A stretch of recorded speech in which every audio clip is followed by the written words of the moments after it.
What's up, guys? Today I'm very excited to show you my awesome coin collection. So how did I get into coin collecting? I was at my school library searching for a book on origami, another subject that I'm interested shown by the other videos in my channel. And so I was looking for this book. I spotted a book about coin collecting right next to the origami section. And so I thought coin collecting would be a very interesting hobby. And so I read the book and I started collecting coins. And I have amassed my collection over several years. So the first set I'd like to show you is a set that I got for $20. And I had this $20 left over from a summer program I was part of, the Beaverworks Summer Institute, which is a STEM-based, mostly programming and engineering summer program that I was part of, and which we did while we lived at MIT. And so while we lived there, they actually gave us a food stipend to help pay for our food. And being the frugal person I am, I actually had some money left over by the end of the program. So what did I do with the leftover money? I bought these coins. So this coin may look a little unfamiliar, and that's because it is a little old. The design is a little old. So this is the penny you guys probably know. It's an Abraham on the front and this structure on the back. However, before that version of the penny, we had a wheatback cent, which has the same Abraham Lincoln on the front, but it has a wheat design on the back. And before the wheat penny, you have the Indian head cent, which has an Indian head on the penny, while having the same wheat on the back. So these coins aren't very interesting. Most of these coins aren't very interesting. I mainly got them for the silver content, and the silver content is what makes these coins worth their value. So this is a normal mercury dime, and a mercury dime is like a regular dime but has a different design and has silver content. Well, actually, some of the modern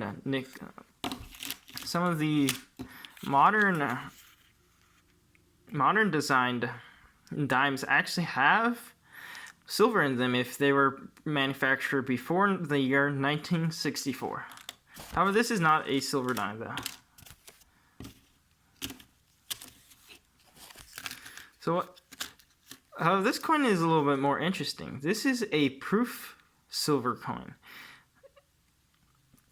And proof coins are coins that are sold specially to collectors because they have not entered circulation, which means that they undergo less damage, and thus they are more shiny and pretty, and that's what gives them their appeal. And this is all the way from 1960, and it is in very good condition. Well, there's a couple scratches here and there, which I don't like, but I'm still very satisfied with this. This is a barber dime, and this actually comes before the mercury dime. And there's nothing else interesting about this one. There's another mercury dime. This is the silver dime that I was talking about that had a modern design. You can see here the date is 1960. It's also listed over here. And since 1960 is before the year 1964, this is actually made of 90% silver. So this is a barber quarter, and this came before the modern quarter design. And as you can see here, the details are actually still quite intact. You can see, well, with like this mercury dime, well, not that one. With this mercury dime, a lot of the details are sort of worn away. While this one, you can still clearly see a lot of the lettering, which you almost cannot do with this one. You can see almost all the lettering. You can see a lot of the facial features. However, due to the poor details, the worn away details in the head area, especially here, this doesn't have as much value as it could have. And this is a war nickel. This is nicknamed the war nickel because during the war times, they had low nickel, so they partially used silver in these nickels, and that's how they got their name, the war nickels. And so these actually have silver content in them, while most nickels only have nickel in them. And these nickel years are from 1942 to 1945, which is when the U.S. was involved in World War II. This is a $50. Most people probably have not seen this currency, but it's actually quite funny how a lot of stores actually don't really like accepting these because these aren't really in circulation. But I've tried paying with these, and they still do accept. They're a little annoyed because they probably have to go to the bank to exchange these. Oops, sorry.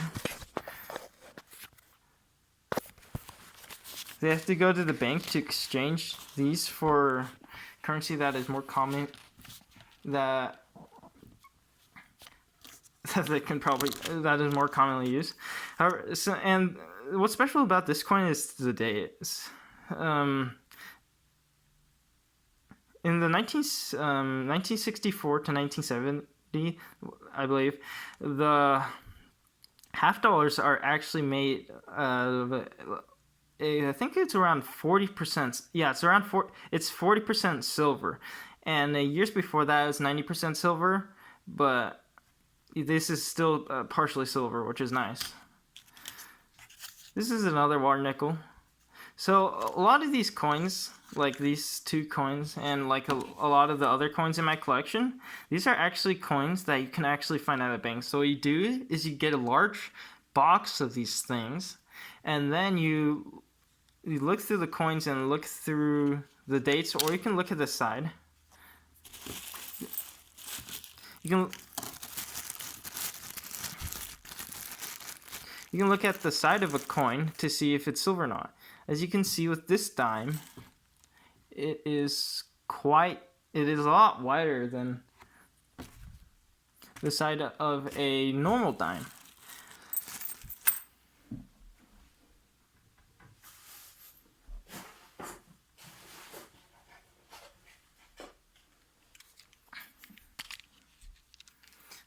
See here, this dime, the side is a little more orangey, more the dark brown orange color, and that indicates that is not silver. So what you can do is you can open a roll of coins and look for the coins that have a white on the side. However, like with these $50, the sides aren't as white, so you can go through the $50 and just look through the dates and manually find them. This is another barber quarter.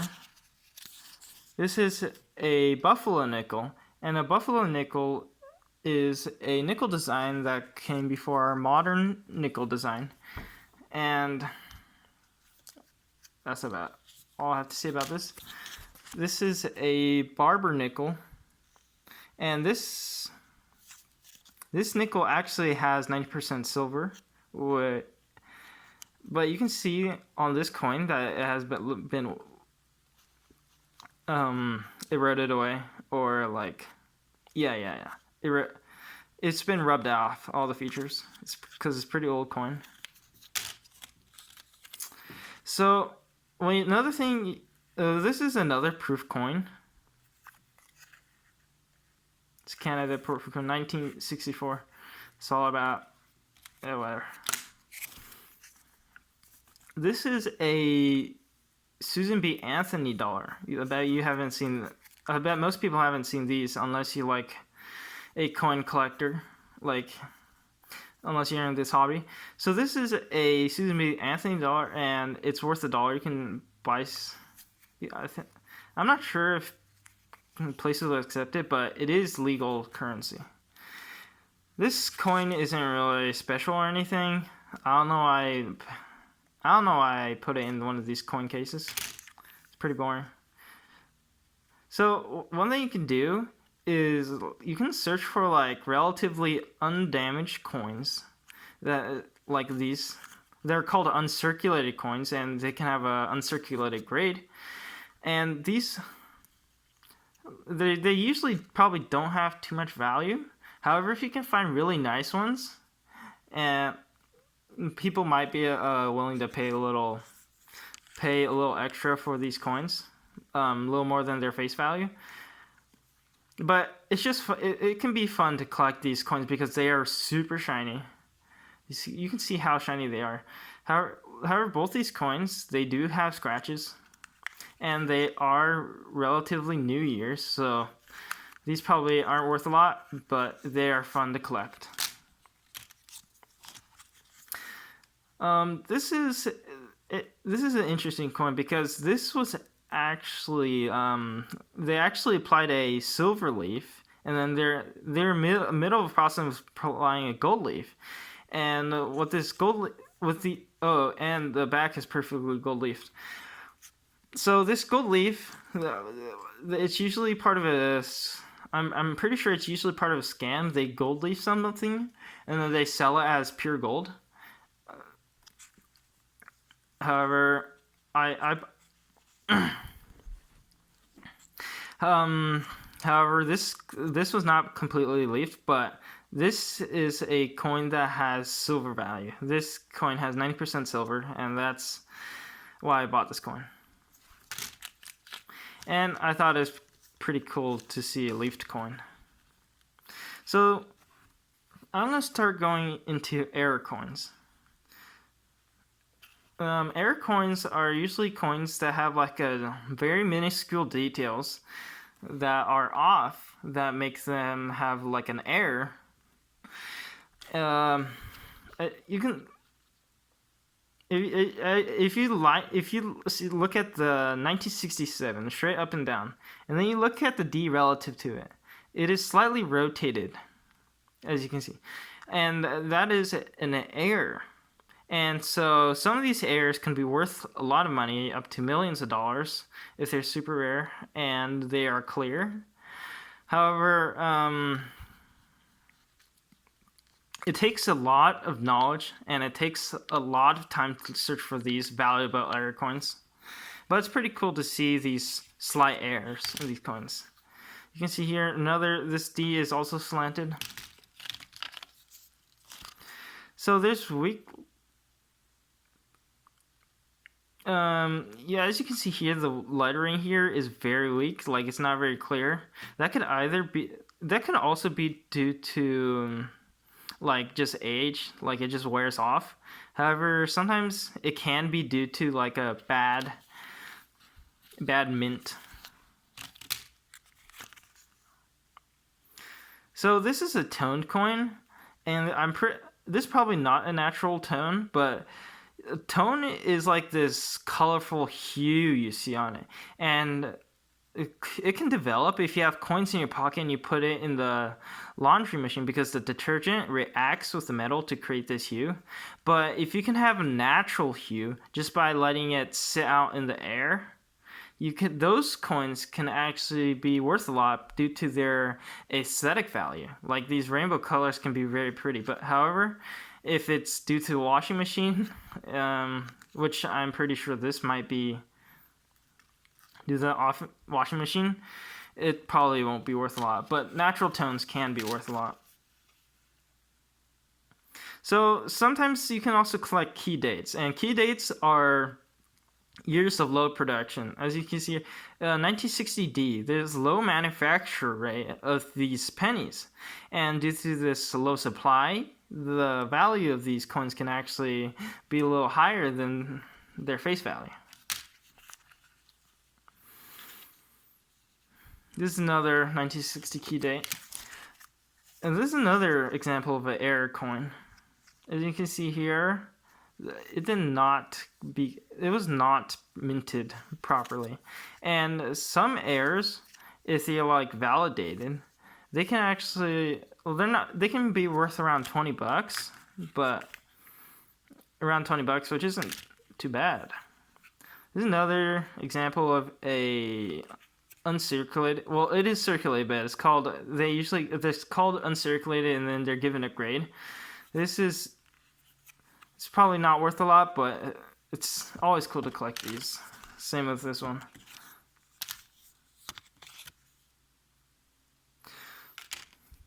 So over here, I have two bars of silver, and I actually bought these when the silver was around $20, thinking that like it'll be an investment. But last time I checked, it was like $18, so this investment isn't going too well. But I just bought that. It's not a lot of money. Well, it is a lot. Never mind. I'm just not going to comment about if it's a lot of money or not, because that can lead to controversy. So over here, I have 8 presidential coins. These aren't very too interesting, but what's interesting is I paid $8 for $8 worth of coins, but I also got a quarter. So that means I paid $8 for $8.25 to this company called Litecoin.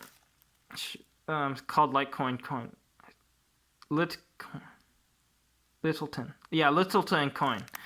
I bought this a while ago. I forgot what the company name was. So I paid $8 to get a quarter return. That's honestly, I thought I'm paying $8 for guaranteed $8. So there's nothing I can lose from this. So that's why I paid $8 for this $8. But I also got an extra 25 cents. So that's a positive elixir trade. So these are 4 more mercury dimes. Like, these are in pretty bad condition, so I just put this in a sandwich bag.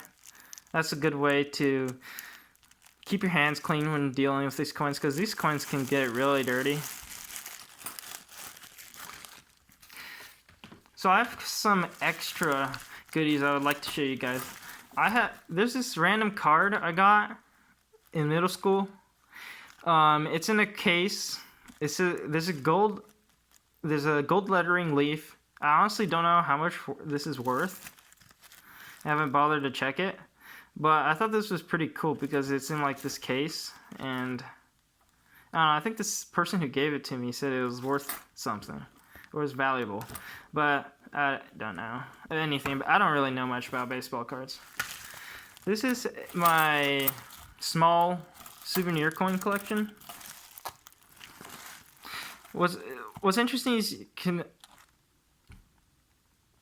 you can see like these different you can see this white outline. I'm going to explain what that is in just 1 second. So this is my bag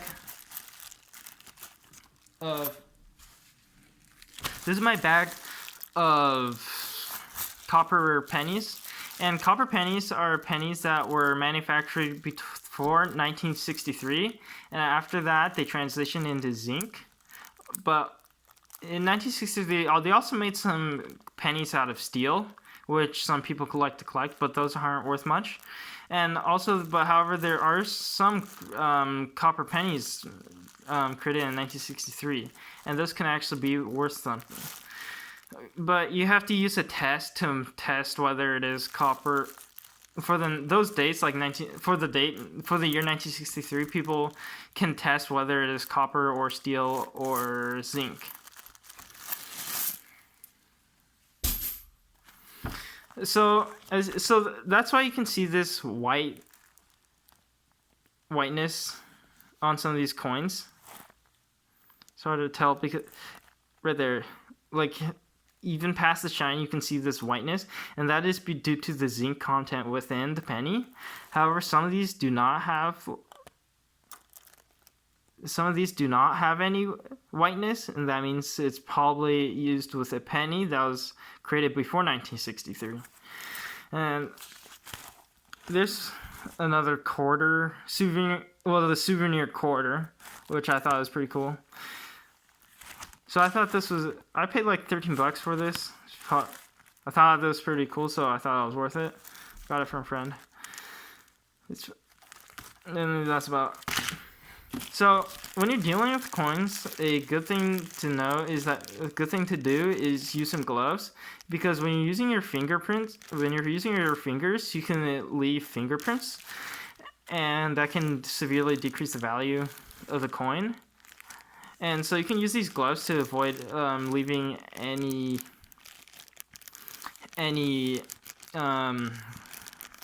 residues or anything like that on the coin.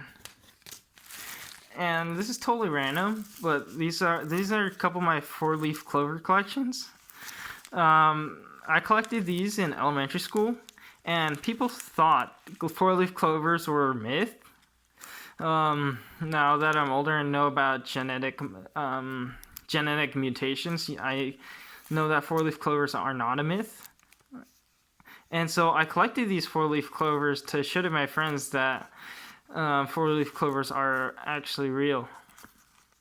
This is totally random. I'm not even sure if this fits into this video. Some people actually call these fake, and these I got some bad news for them. These aren't fake. It's not really bad news. I've actually found this is a true story. I actually found a 5-leaf clover one time, and another one a 7-leaf clover, and that was pretty crazy. So I can find these 4-leaf. I can find these odd leaf clovers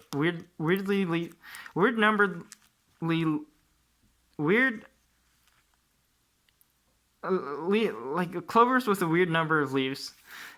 What I do is I sit around a patch, so I squat near a patch of clovers.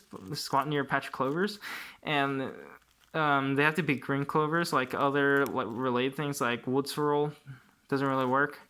So I'd squat around these, and then once I found one 4-leaf clover, the modified gene pool might be carried around in that area. And so once you find one 4-leaf clover, you can easily find a lot of other 4-leaf clovers in the same area. I hope you enjoyed this video, and if you have any other questions, or if you have any specific coin collecting questions, feel free to drop them down in the comments section below, and I'll try to get back to you as soon as possible. And thank you for making it this far into the video. Peace.